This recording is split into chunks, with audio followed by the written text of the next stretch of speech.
কপাল আমার এতই খারাপ, দেখো রোদ্দুর দেখে রোদ্দুর দিয়েছিলাম, সব ভাদ্র মাসে রোদ্দুর খাওয়াতে হয় বলে। দেখো কত শাড়ি, এগুলো আগে দিয়েছিলাম বলে তুলে নিতে পেরেছি। দেখো 2 টাক করলাম, শুধু 2 টাক দিলাম তাতেই। আর বাইরের আকাশের অবস্থাটা দেখাচ্ছি, তারা দেখো এই যে বাইরের আকাশের অবস্থা, মেঘ, প্রচুর মেঘ করেছে। মানে আমার সাথে শত্রুতা চলছে এখন, জানো তো। একটু সুযোগ পেলাম যে আজকে একটু ভাদ্র মাসে রোদ্দুর খাওয়াবো, জামা কাপড়, তার হলো না। কী করা যাবে, মানে শাড়িগুলো শুধু রোদ্দুর খাওয়ানো হয়েছে, আর কিছুই রোদ্দুর খাওয়াতে পারলাম না। এইগুলো এখন ঠান্ডা করতে দিয়েছে, এগুলো অনেকক্ষণ আগে দিয়েছিলাম, রান্না করতে করতে দিয়েছিলাম বলে। তাই মানে রোদ্দুর থেকে থেকে বেরাচ্ছে, দেখো সে কেমন একটা রোদ্দুর, পুরো চিকিৎসারও রোদ্দুর না কিন্তু, মানে মেঘলা রোদ্দুর ঝাড়ে বলে। দেখো দেখো বৃষ্টি এসেছিলো, ওর জন্য ভাজাভাজি করে তুলে নিয়ে এসেছি। শাড়িগুলো রোদ্দুর খাওয়াবো না, এবার ওই ব্লাউজগুলো একটু রোদ্দুর উঠলে আবার রোদ্দুর খাওয়াবো, খাইয়ে তারপর আবার ওইগুলোও ঠান্ডা করে নিয়ে তুলবো। আর তারপরে বৃষ্টি শেষ হওয়ার পরে আবার কি চিকিৎসার রোদ্দুর উঠেছে জানো তো বন্ধুরা, আর পারিনি, সব বার করে দিয়েছে এবার। ওয়েলকাম টু মাই চ্যানেল নিজে ক্রিয়েশন। আশা করি তোমরা সকলে ভালো আছো, আমরাও খুব খুব ভালো আছি। বড়োদেরকে প্রণাম, ছোটোদেরকে অনেক অনেক ভালোবাসা দিয়ে ভিডিওটা দেখতেই পেলে অনেকক্ষণ আগেই শুরু করে দিয়েছি। তো ইন্ট্রোটা দেওয়া হয়নি বলে এখন দিয়ে নিলাম। আর এদিকে দেখতে পাচ্ছ আলমারিটা কিন্তু আমি ভালো করে মুছে টুছে পরিষ্কার করে নিচ্ছি। প্রচণ্ড পরিমাণে এখন আবার রোদ্দুর বেরিয়েছে, মানে এই একবার হলো। আর দেখো সারাদিন আজকে কি হয়, জামা কাপড় নিয়ে আমি কিভাবে হেনস্থা হচ্ছে আজকে। তো দেখো বন্ধুরা, কিছু জামা কাপড় বাইরে বার করে দিয়ে এসছে, আর এইগুলো তো আগেই দিয়েছিলাম বলে এখন ভাঁজ করে করে ঠান্ডা হয়ে গেছে, ভাঁজ করে করে রাখছি। আর এই শাড়িটা আমার কিন্তু বিয়ের শাড়ি, তো শাড়িটা এখন অন্যরকম হয়ে গেছে, না কেমন একটা হয়ে গেছে, না পরতে পরতে একটা ভাঁজে ভাঁজে না নষ্ট হয়ে যায় জিনিস। ওই কারণে কিন্তু ভাদ্র মাসে রোদ্দুরে দেওয়া হয়, যে একভাবে এক ভাঁজে থাকে, তো থাকলে না জিনিসপত্রগুলো নষ্ট হয়। তো যেহেতু ভাদ্র মাসে রোদ্দুরটা খাওয়াতে হয়, তা খাবিয়ে এবার ভাঁজ করে করে আবার ঠিক করে রাখছি এক এক করে সব শাড়িগুলো।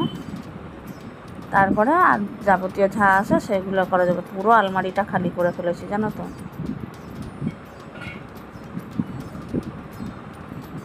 তাও এখনও অনেকগুলো শাড়ি, ধরো আগে 2-3টে শাড়ি ঢুকিয়ে দিয়েছি, আর 2-3টে শাড়ি এখনও আলমারিতে আসে। কোথায় কি সেটার নিচের তাক যখন করা হবে তখন দেখা যাবে। আর এই শাড়িটার বয়স 1 বছর হচ্ছে, এটা 1-2বার পরা হয়েছে। আর এরকম শাড়ি ভাঁজ করতে করতে আবার গল্প শুরু করে দিয়েছি।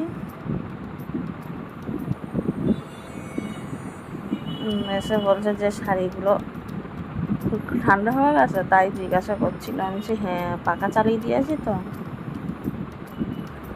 আর কিছু কিছু শাড়ি আছে না এরও দিয়ে দেবো, মানে অনেকগুলো শাড়ি রাখার জায়গা নেই এমনিতেই, আর সবসময় পরে উঠতে পারি না শাড়ি। আর এই শাড়িটা তো গেল বছরে রাখির সময় না ভাইফোঁটার সময় নরেশদের দিয়েছিল মনে হয়, হ্যাঁ ভাইফোঁটার সময়। এটাও পরেছি একবার, তোমরা তো দেখেছো এটা।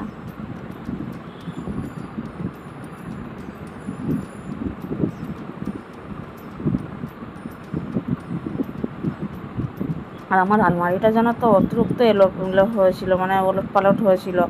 ওই কারণে আরও বিশেষ করে সব বাইরে দিয়ে একবার পরেও ভাঁজগুলো খুলে খুলে আবার ভাঁজ করে করে রাখছি, যাতে পরিপাটি হয়ে থাকে শাড়িগুলো। আর ওই শাড়িটা আমার বেশিরভাগ শাড়ি নিজের এতে মানে ব্লাউজ করতাম, হেম করতাম আগে, আর তারপরে তো নাইটি সেলাই করতাম মেশিনে। ওই করে করে সব প্রায় শাড়ি আমার কেনা নিজেরই। এই শাড়িটাও নিজে কিনেছিলাম, হ্যাঁ ওটাও। তারপরে যেটা ওই কাপ্তান বেনারসি, ওটাও নিজের করে কেনা।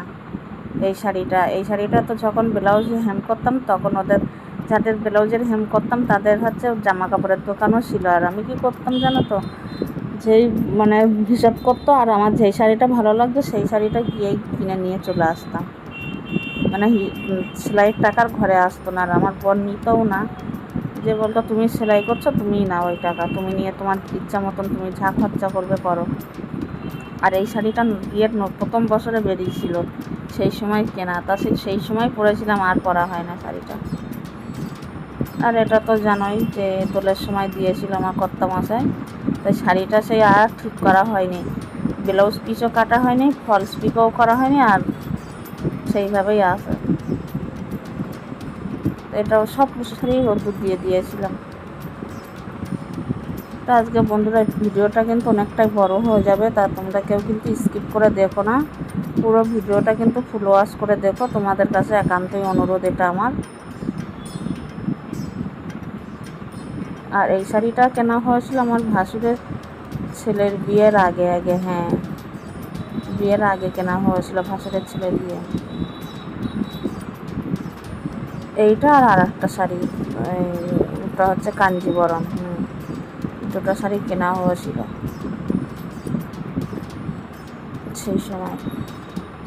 এটা যেই সময় ওর বিয়ে হয় তার আগে যে পুজোটা ছিল সেই পুজোর সময় নেওয়া হয়েছিল শাড়িটা।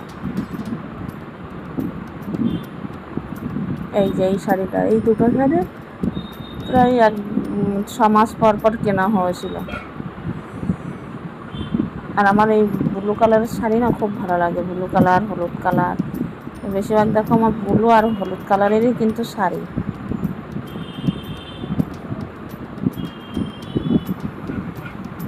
আর এই শাড়িটা তো বেশি দিন হয়নি নিয়েছিলাম, এখনও পরে বেরাইনি, কিন্তু ভিডিও করা হয়েছিল, তোমরা সেটা দেখেছো, পরে বেরানো হয়নি কোথাও।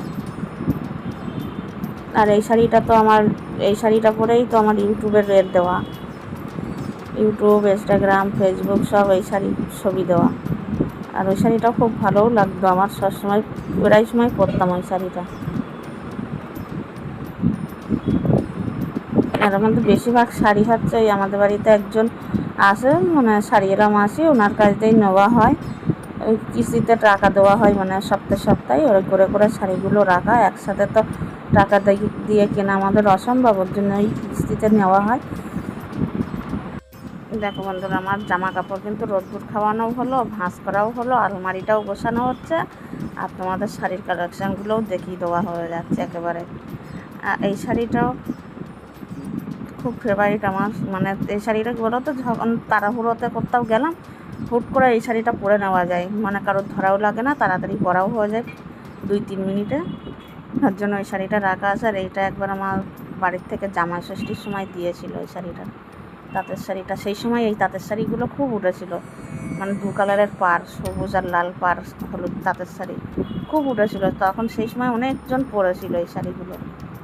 আর এই শাড়িটার একটা স্মরণীয় আছে, মানে এই শাড়িটা যে আমরা বীরভূমে যে বিয়ে বাড়ি গেছিলাম না, ওই যে মেয়েটার বিয়ে হয়েছিল ওর ঠাকুমা, আমরা দিদি বলতাম, তো ওই দিদিটা আমার সাধের সময় দিয়েছিল, এটা আমার সাধে দিয়েছিল, তো সেই থেকে এই শাড়িটা রেখে দিয়েছি, উনি তো নেই, ওনার চিহ্ন হিসাবে এই শাড়িটা রেখে দেওয়া হয়েছে।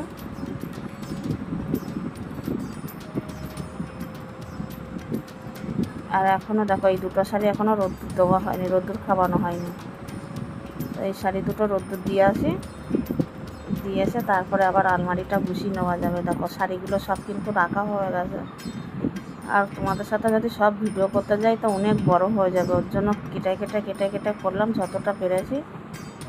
আর অনেকগুলো শাড়ি তো তোমরা দেখেছো, আর এই জিনিসটা না কতদিন ধরে খুঁজে পাচ্ছিলাম না, একবার আলমারির নিচটা মানে দুটা খুলে দেখা হয়েছিল, আলমারিতে রেখেছিলাম, কিন্তু আলমারি তো কোথায় রেখেছিলাম সেটা খুঁজে পাচ্ছিলাম না, এটা প্রধান কোম্পানির থেকে দিয়েছিল, ওই ব্যাগ দিয়েছিল, তারপর যে ব্যাগটা নিয়ে আমি পার্লারে যাই ব্যাগটা দিয়েছিল, এইটা দিয়েছিল, কতগুলো বাসন থালা দিয়েছিল, মানে 2টো সেট দিয়েছিল বাসনের, তার সাথে গ্লাস ছিল, চামচ ছিল, 2 রকমের বাটি, মানে অনেক কিছু বেশ ভালো, মানে ছেলের জন্মদিনে যে এগুলো ব্যাপার করা হয়েছিল না, এগুলো বাসন থালাগুলো। আর এদিকে দেখো কতগুলো ব্লাউজ, এখানে ব্লাউজগুলো কিছু কিছু ব্লাউজ গায়ে হয় না, কিছু কিছু আবার গায়ে হয়, তা যেগুলো গায়ে হয় না সেগুলো পাশের ঘরে দিদিরে দিয়ে দেবো। আর বিয়ের শাড়ির ব্লাউজটা ওটা দেবো না, ওটা আমার স্মরণীয়, মানে কি বলবো। আর এদিকে দেখো আমার কিন্তু সব রেডি হয়ে গেছে গোছানো। আর এই একটা ঝোঁক কি জানো তো, মানে রোদ্দুরে দেওয়া, রোদ্দুর থেকে তুলে নিয়ে এসে ভাঁজ করে করে রাখা খুবই ঝামেলার জিনিস। তো চলো বন্ধুরা আজকে ভিডিওটা কেমন লাগলো, ভাদ্রে রোদ্দুরও খাওয়ানো হলো, তোমাদের সাথে শেয়ার করা হলো। তো চলো ভিডিওটা এখানে শেষ করছি, টাটা বাই বাই, সুস্থ থাকবে সবাই।